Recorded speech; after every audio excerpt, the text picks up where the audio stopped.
Assalamualaikum warahmatullahi wabarakatuh. Waalaikumsalam warahmatullahi wabarakatuh. Kembali lagi di podcast Kredit Analis. Saya Desi Faulia sebagai moderator. Dan ada 3 rekan saya dari kelompok 1. Boleh langsung diperkenalkan diri aja. Perkenalkan, nama saya adalah Ananda Dina Nur Fatihah. Dan saya Fahri Alfari. Dan saya Dewa Rizky Wibawa. Oke, sekarang kalian udah kenal kan dari kelompok 1 siapa aja narasumber kita yang akan kita bincang-bincang di podcast kali ini. Sebelumnya, apa sih kesibukan kalian di akhir-akhir ini? Kalau aku kerja sambil kuliah sih, Kak. Sama. Saya juga kerja sambil kuliah. Jadi paginya atau sorenya kerja, terus malamnya ngampus. Iya, benar banget.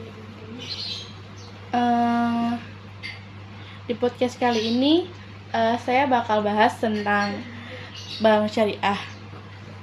Apa sih yang kalian tahu tentang bank syariah? Tahu saya, jadi bank syariah itu bank yang beroperasi sesuai dengan ajaran syariah Islam. Nah, implementasi prinsip syariah inilah yang menjadi pembeda antara bank syariah dengan bank yang lainnya. Karena pada intinya bank syariah itu lebih utama kepada berpedoman terhadap Al-Quran dan hadis. Oke, baik. Iya gitu. Tadi udah dijelasin ya apa itu bank syariah menurut kelompok 1. Di situ dari Fahri udah jelasin kalau misalnya bank syariah itu menganut Al-Quran dan hadis, pedoman Islam dan lain-lainnya. Iya. Oke, di sini aku ada pertanyaan nih tentang bank syariah. Boleh langsung dijawab aja ya pertanyaan aku. Apa sih yang dimaksud dengan pengawasan kredit dan mengapa hal ini penting bagi lembaga keuangan? Jadi pengawasan kredit adalah proses memantau dan mengevaluasi risiko kredit yang diambil oleh lembaga keuangan terhadap peminjam. Hal ini penting karena membantu lembaga keuangan untuk mengidentifikasi risiko dan mencegah kerugian gitu. Untuk memastikan bahwa peminjam dapat mengembalikan hutangnya dengan tepat waktu. Kemudian, bagaimana sih cara mengevaluasi kemampuan seorang peminjam untuk membayar kembali kreditnya? Jadi mengevaluasi kemampuan seorang peminjam untuk membayar kembali kredit itu ada suatu lembaga keuangan menggunakan berbagai model dan teknik. Nah, di situ itu ada beberapa model. Salah satunya itu model statistik dan model kecerdasan. Setelah itu mengenai teknik, kita menggunakan teknik biasanya itu teknik 5C. 5C itu dari kayak capture, capacity, condition, collateral, dan scoring. Itu mengevaluasinya. Kemudian bagaimana sih dampak jika ada suku bunga perubahan terhadap pengawasan kredit? Ketika Bank Sentral menurunkan suku bunga acuannya, hal tersebut akan diikuti dengan penurunan suku bunga kredit. Kondisi ini akan berdampak pada peningkatan jumlah kredit yang diajukan oleh masyarakat. Tingginya jumlah kredit yang diminta akan menyebabkan jumlah uang yang beredar di masyarakat meningkat. Itu aja sih. Siap. Kemudian jelaskan proses verifikasi informasi yang dilakukan dalam pengawasan kredit. Jadi itu perlu dilakukan analisis kredit ya. Dilakukannya dengan cara yang pertama yaitu meneliti berkas pemohonan. Itu kayak pertama itu menentukan formulir aplikasi diisi dengan benar dan juga sesuai. Dan juga kemampuan si kreditor memahami syarat dan ketentuan berlakunya gitu. Lalu juga memastikan kelengkapan, akurasi dan validasi dokumen gitu. Yang kedua yaitu menafsir nilai agunan atau jaminan, yaitu menentukan aspek legalitas. Lalu juga menentukan nilai agunan yang sesuai atau sejenis gitu kan. Lalu juga menentukan kredit yang ingin diberikan. Lalu yang ketiga itu adalah melakukan analisa kredit. Itu ada 5C, 7P dan juga 3R. Nah, 5C dan 7P 3R itu apa sih? Nah, itu tuh sama aja kita menganalisa seseorang ataupun perusahaan yang ingin minjam ke bank gitu kan. Kayak contoh, seseorang yang ingin minjam ke bank, kita harus menganalisa dulu seseorang ini dari gajinya, modelnya, kerjanya bagaimana, terus sifat dan wataknya.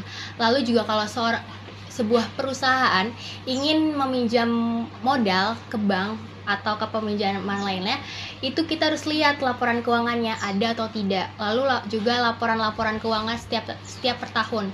Kita lihat dari ke belakang itu Kak, kayak misalkan dia mengalami penurunan terus atau kenaikan terus. Mungkin kalau dia setiap tahunnya ada peningkatan, itu bakal dikasih kredit yang ingin diajukan. Tapi kalau dia penjualannya penurunan terus gitu kan, pasti kalaupun perusahaan itu ingin meminjam kredit harus dianalisa terus gitu. Jadi dianalisa dari si nasabah tersebut ya, gimana terlihat fakturnya itu dari gitu. Oke. Kemudian sebutkan langkah-langkah yang diambil untuk mengurangi resiko kredit. Nah, jadi langkah-langkah untuk mengurangi resiko kredit itu ada 4 ya Kak. Yang pertama tuh ada analisa kredit, yang kedua menggunakan prinsip 5C yang tadi saya sebutkan itu, dan yang ketiga itu kita menggunakan sistem credit scoring, dan yang keempat menggunakan manajemen risiko kredit. Nah, analisa kredit itu melakukan penilaian karakteristik seseorang atau peminjam untuk kayak gimana sih karakter orangnya itu biar bisa bayar lagi kreditnya nanti gitu. Dan yang kedua menggunakan prinsip 5C yang sudah dijelaskan juga oleh Saudara Nanda. Yang ketiga sistem credit scoring. Dia itu menilai kemampuan peminjam berdasarkan risiko kredit dan kepribadiannya. Jadi kita harus tahu latar belakang dia kayak gimana, kepribadiannya gimana biar dia bisa bayar kredit nanti gitu. Dan yang keempat ada manajemen risiko. Kita melakukan pengawasan aktif dewan komisaris dan direksi, membuat kebijakan sejumlah metode dan kebijakan dan mengelola risiko itu. Dengan mengambil langkah-langkah tersebut, lembaga keuangan dapat mengurangi risiko kredit dan membuat keputusan yang lebih akurat. Gitu Kak. Jadi langkah-langkahnya itu ada 4. Jadi jelasin banget ya langkah-langkahnya sama Saudara Fahri. Kemudian apa sih yang dimaksud dengan kolateral dalam konteks pengawasan kredit? Yaitu dengan adanya anggunan dapat membantu eksposur berkurang di masa kini maupun pada masa depan nanti untuk segala kerugian yang disebabkan oleh pihak lawan yang tidak melakukan pembayaran. Di situ aja. Oke. Apa sih perbedaan antara risiko kredit, risiko pasar, dan risiko operasional? Yang saya ketahui yaitu dari perbedaan itu, yang pertama adalah resiko kredit. Pihak yang berhutang tidak akan mampu membayar kewajibannya secara finansial. Nah, ini terkait dengan kemungkinan default atau keterlambatan pembayaran peminjam oleh pinjaman kepada pembayaran pinjaman, yaitu bank. Lalu juga ada resiko pasar. Resiko pasar ini terkait dengan fluktuasi nilai aset keuangan atau investasi akibat perubahan faktor pasar seperti suku bunga, komoditas, harga saham, dan juga kondisi perubahan ekonomi secara keseluruhan gitu. Lalu juga ada resiko operasional ya Kak. Itu juga ini termasuk seperti yang aku tahu itu, pertama adalah kesalahan manusia, yaitu kedua kegagalan sistem, ketiga kecurangan atau perubahan regulasi yang tidak terduga. Nah kayak gitu, jadi itu dapat mempengaruhi keberhasilan operasional suatu perusahaan. Itu sih Kak perbedaannya dari 3 resiko itu. Pertanyaan selanjutnya, apa sih peran dari analisis rasio keuangan dalam pengawasan kredit? Jadi analisis rasio keuangan itu dia memainkan peran penting di suatu lembaga perusahaan dalam mengevaluasi kesehatan keuangan di dalam satu lembaga tersebut. Oh, Udah sih itu aja Kak. baik. Bagaimana sih cara menilai kelayakan kredit dari sudut pandang bank? 5 instrumen ini juga dikenal dengan istilah prinsip 5C yang tadi sudah dijelaskan oleh Saudara Fahri. Iya.